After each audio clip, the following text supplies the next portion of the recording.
A ameaça ao petróleo do Oriente Médio, a tentativa do primeiro-ministro Boris Johnson de retirar o Reino Unido da União Europeia de qualquer maneira, a guerra comercial entre os Estados Unidos e a China, a provável volta do peronismo ao poder na Argentina e o risco de paralisação da Organização Mundial do Comércio serão temas importantes do quarto trimestre de 2019. O ano vai chegando ao fim, vamos conferir algumas previsões para este fim de ano da empresa de consultoria e análise estratégica Stratfor. Alvo de uma verdadeira guerra econômica do presidente Donald Trump, o Irã está desafiando os Estados Unidos e a Arábia Saudita. A República Islâmica foi responsabilizada pelos Estados Unidos, a França, o Reino Unido e a Arábia Saudita pelos bombardeios de 14 de setembro contra instalações petrolíferas na Arábia Saudita. Foi a maior das provocações depois de vários ataques a navios petroleiros no Oriente Médio desde maio. Esse ataque às instalações sauditas acabou com a possibilidade de um encontro entre os presidentes Donald Trump e Hassan Rouhani durante a reunião anual da Assembleia Geral das Nações Unidas em Nova York na semana passada. O ataque também mostrou a vulnerabilidade do setor de petróleo da Arábia Saudita, limitando as possibilidades de uma resposta militar. A Europa e a Ásia devem continuar tentando mediar um acordo entre Estados Unidos e Irã, que exige um alívio imediato das sanções econômicas do governo Trump, que sufocam sua economia, mas o risco de um novo choque, de uma queda na oferta de petróleo no mercado internacional, com uma consequente disparada nos preços, não pode ser afastado. No Reino Unido, o primeiro-ministro Boris Johnson está decidido a retirar o país da União Europeia em 31 de outubro, mesmo que seja na marra, sem um acordo com os outros 27 países membros do bloco europeu. Johnson está proibido de sair da União Europeia sem acordo por lei aprovada pelo Parlamento Britânico, mas parece disposto a violar a lei no estilo Trump para impor sua vontade. Boris Johnson se nega a cumprir a lei, que exige que ele peça uma prorrogação do prazo de saída aos demais sócios europeus.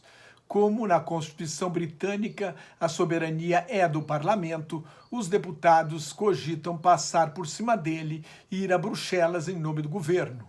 Johnson também pode ser alvo de um voto de desconfiança do parlamento e se tornar o mais breve primeiro-ministro da história britânica. Talvez consiga uma concessão dos sócios europeus na questão da fronteira entre Irlanda e Irlanda do Norte, que voltará a ser uma fronteira dura, a não ser que seja mantida a união aduaneira. De qualquer maneira, o Reino Unido deverá realizar eleições antecipadas em novembro ou dezembro. Johnson queria convocar eleições imediatamente, mas a Câmara dos Comuns só fará isso depois de um adiamento da saída da União Europeia. Depois de perder por unanimidade na Suprema Corte, que considerou nula, ilegal e sem efeito a suspensão do parlamento, Johnson e aliados planejam disputar as eleições com um discurso populista de povo contra as instituições. O primeiro-ministro britânico usa uma linguagem bélica, fala em traição do resultado do plebiscito de 23 de junho de 2016 e de rendição aos europeus. O povo, para Johnson e seus aliados, é quem quer sair da União Europeia. O mais provável é uma extensão do prazo e novas eleições. A oposição trabalhista deveria ser favorita, mas está atrás nas últimas pesquisas por causa do radicalismo de esquerda de seu líder Jeremy Corbyn e sua indefinição na questão europeia. O que era um exemplo de estabilidade e democracia, hoje é um reino dividido. Se a Inglaterra é um navio que Deus na mancha ancorou, como disse o poeta Castro Alves, hoje é uma nau sem rumo. Diante do impasse nas negociações para acabar com a guerra comercial, os Estados Unidos e a China estão distantes de um acordo amplo. Com o início da campanha para a eleição presidencial americana de 2020, Trump está disposto a aceitar um acordo preliminar que traga alívio aos agricultores dos Estados Unidos, uma de suas bases eleitorais importantes. Em troca, os Estados Unidos podem reduzir as restrições às exportações da Huawei, a maior fabricante mundial de equipamentos de telecomunicações, acusada por Trump de espionagem e de ameaçar a segurança nacional dos Estados Unidos. Enquanto as sobretaxas não forem retiradas, continuarão pesando sobre a economia internacional, que enfrenta seu pior momento nos últimos 5 anos. Se a economia dos Estados Unidos continuar estável, Trump pode ser tentado a aumentar a pressão sobre a China por avaliar que a China está sofrendo mais com o conflito comercial. Assim, não dá para descartar uma escalada na guerra comercial e novos tarifaços. A China festeja em 1º de outubro os 70 anos da vitória da revolução liderada por Mao Tse-tung, no momento de uma onda de protestos em Hong Kong, uma região administrativa especial contra a ditadura do Partido Comunista. Uma intervenção direta de Beijing é improvável porque atingiria o centro financeiro de Hong Kong.